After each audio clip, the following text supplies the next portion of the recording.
Hey, what's going on? It's me, LA, pronounced like LA like the city. I'm not from there, but I'm breezy. I wanted to talk about the writer's strike. For some reason, I got the end of the months mixed up. You guys, it's a lot going on between these 2 months, May and June. And a lot of it ties in towards the middle half of May, all the way to now, the beginning of June. So for some reason, I thought that the writer's strike had come to a decision May 30th. So I was watching the Twitter feeds even closer. Come to find out, apparently the writer's strike has to come to a final conclusion before another strike could possibly take place by the end of this month, which is June. So either way, I believe the strike in general jumped off sometime in May of 2023 and is still bleeding over until to this month. I decided to retweet another post on my Twitter feed, and I'll be going into Atlanta News First. Thank you, Atlanta News First, for keeping us abreast with what's going on. So we're going to just hit the direct link, and it says ANF, Atlanta News First. It's 88 degrees here in glorious Georgia. Hollywood Actors Guild votes to authorize strike as writer's strike continues. I like that picture. The traditional barcode, you know, when the TV will go off, it will be those color bars. And that's pretty cool. Crowd members listens to stage remarks during the Union Strike Back rally, Friday, May 26, 2023, near Crypto.com Arena in Los Angeles. Union members from the tourism and hospitality, Hollywood, public sector, education and logistics industry mobilized for a display of collective solidarity. AP photo/Chris Pielzo, AP. By the Associated Press and Lindsay Barr, published June 5th, 2023 at 10:50 p.m. EDT, updated 17 hours ago. Let me check and see if this screen is still recording. Great. Still recording and I'm back. Excuse me. AP actors presented by the Hollywood Union SAG-AFTRA voted Monday evening to authorize the strike if they don't agree on a new contract major studio streamers and production companies by June 30th. So it says again, actors represented by the Hollywood Union SAG-AFTRA voted Monday evening to authorize a strike if they don't agree on a new contract with major studios, streamers, and production companies by June 30th of 2023. The Guild, which represents over 160,000 screen actors, broadcast journalists, announcers, hosts, and stunt performers, begins its negotiations with the Alliance of Motion Picture and Television Producers on Wednesday, over a month after the Writers Guild of America began striking over its own dispute with AMPTP.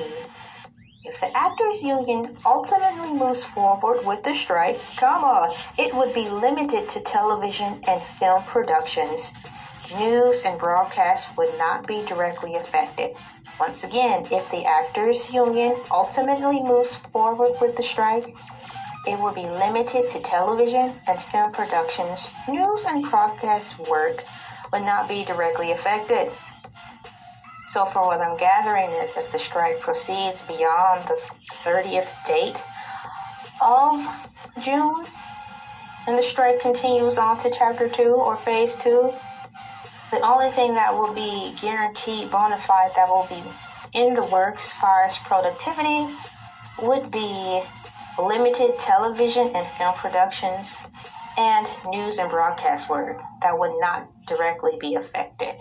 Now, I'm wondering, in reference to the limited to television and film productions part, what is exactly going to be limited in reference to television and film? Because that's where a lot of the writers are involved at, television and film.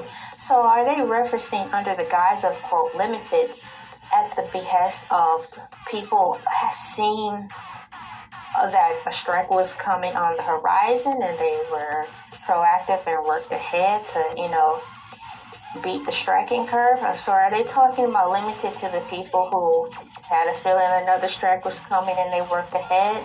So those people who worked ahead are who are proactive in their TV making and film productions, are those the only ones who are limited?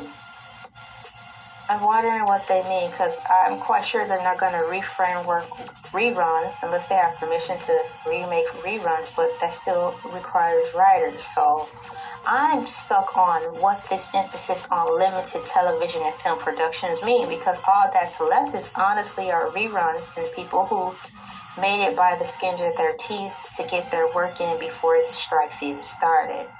So limited, I think I answered it for myself. That's pretty darn limited. It's nothing. There's nothing left.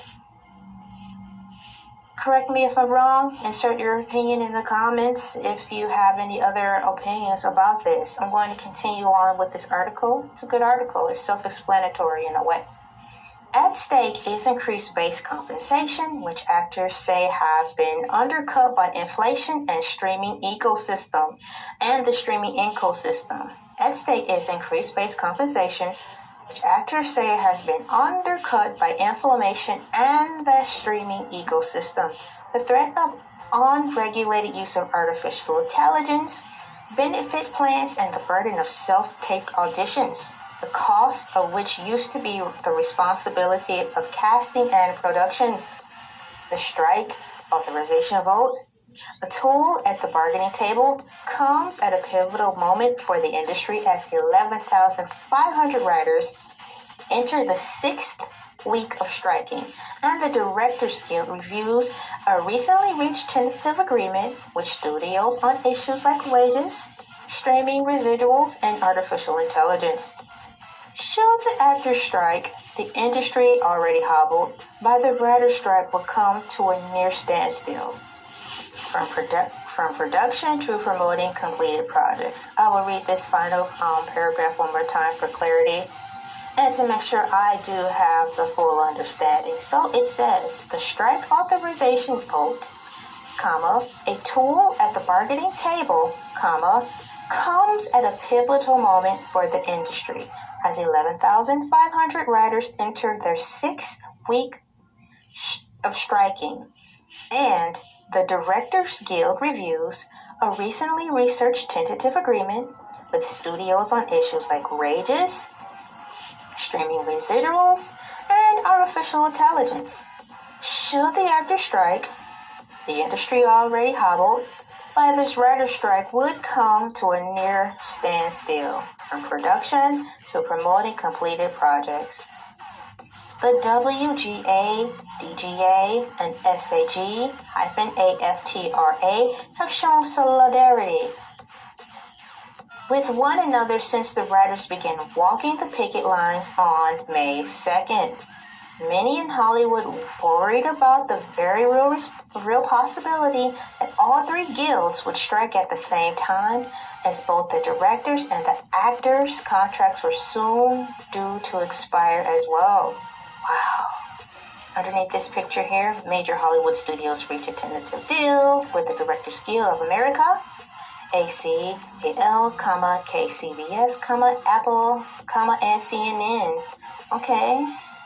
The scenario changed Sunday night when the Directors Guild, which represents 19,000 film, television, and commercial directors, announced they had reached a truly historic tentative agreement with studios.